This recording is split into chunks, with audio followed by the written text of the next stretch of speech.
நாடு முழுவதும் நிரந்தரத்தன்மை வாய்ந்த பணிகள் ஒழிக்கப்பட்டு ஒப்பந்த முறை கான்ட்ராக்ட் முறை என்பது தொடர்ந்து புகுத்தப்பட்டு வருகிறது. கடந்த காலங்களில் பெரும் தொழிற்சாலைகளில் பெரும் எண்ணிக்கையிலான நிரந்தர தொழிலாளர்களை பணியாற்றினார்கள். சிறிய அளவிலே தேவை அடிப்படையில் ஒப்பந்த முறையில் ஊழியர்கள் பணியமர்த்தப்பட்ட நிலை என்பது மாறி தற்போது பெரும் எண்ணிக்கையில் கான்ட்ராக்ட் ஊழியர்களை நியமித்து நிரந்தரத்தன்மை வாய்ந்த பணிகள் கான்ட்ராக்ட் முறை புகுத்தப்பட்டு மிக குறைந்த எண்ணிக்கையில் நிரந்தர தொழிலாளர் பணி செய்யும் சூழல் ஏற்பட்டுள்ளது. இது கடந்த காலங்களில் நிரந்தரத்தன்மை வாய்ந்த பணிகளில் தனியார் துறையில் செய்தது என்பது இன்று அரசு துறையும் அந்த பணிகளை வேகமாக செய்துட்டு இருக்காங்க. கிட்டத்தட்ட பார்த்தீங்கன்னா பொதுத்துறை நிறுவனங்கள், அரசு நிறுவனங்கள், ஈவன் அரசு அலுவலகங்கள் உட்பட அவுட் சோர்சிங் முறை என்பது பெருமளவில் இன்னைக்கு செய்யப்படுது. இதற்கு எதிராக தொடர்ந்து சிஐடி குரல் கொடுத்து வருகிறது, போராடி வருகிறது.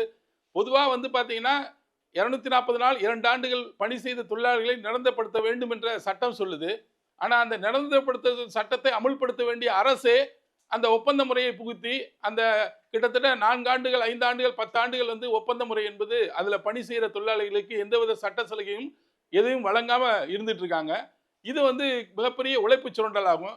இதற்கு எதிராக நாடு முழுவதும் நிரந்தரத்தன்மை வாய்ந்த பணிகளில் கான்ட்ராக்ட் புகுத்தக்கூடாது, ஒப்பந்த முறை கூடாது, எல்லோரும் நிரந்தரப்படுத்த வேண்டும் என்ற கோரிக்கைகளுக்காக இன்னைக்கு சிஐடி நாடு முழுவதும் போராட்டம் நடத்திட்டு இருக்கு. இந்த போராட்டம் மேலும் வலுப்பெற வேண்டும் என்பதுதான் சிஐடியோட இன்றைய நிலைப்பாடு.